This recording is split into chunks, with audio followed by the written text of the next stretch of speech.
If you're having coffee with me, I'd welcome you to my tangle of words and invite you to feel at home. Put your feet up.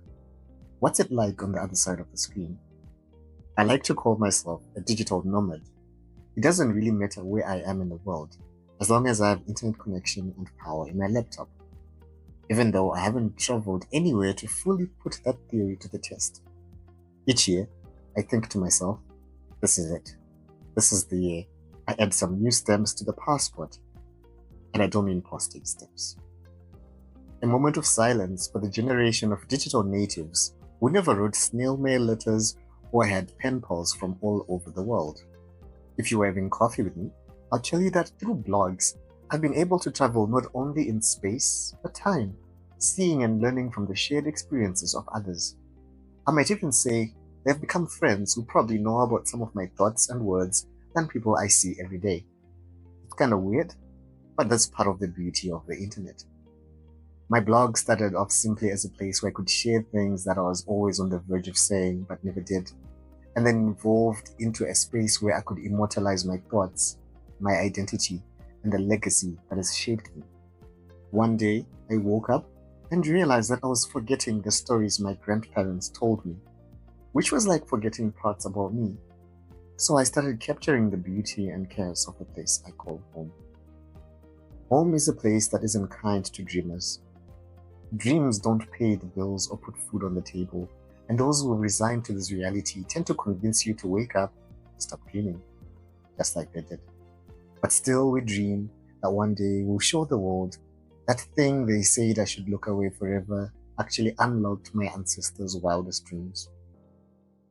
If you're having coffee with me, I'll tell you while this place isn't good for dreamers, it's a lot worse when you get a medical emergency, and one must always be thankful for each day of good health.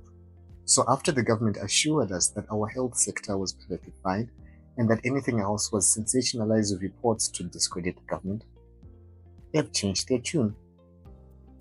The president paid an impromptu visit to local hospitals to have a first-hand look at the reality faced by ordinary people. According to the president, scheduled visits don't give them an accurate picture of what's happening on the ground as they give glossy falsehoods. One could ask how it's taken them this long to finally see what people have been complaining about, or maybe one could simply appreciate how overnight renovations started at local hospitals and try not to wonder how quickly they mobilized the millions of dollars to spend on these projects, given the lack of transparency and the previous history of corruption and grossly inflated tenders.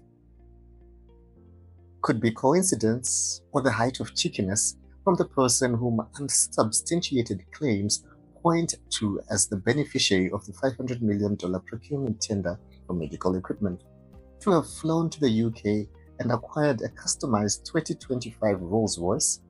Maybe he isn't the one who got the tender, but such a display of opulence in a country where people cannot access basic pain medication from hospitals just doesn't sit right.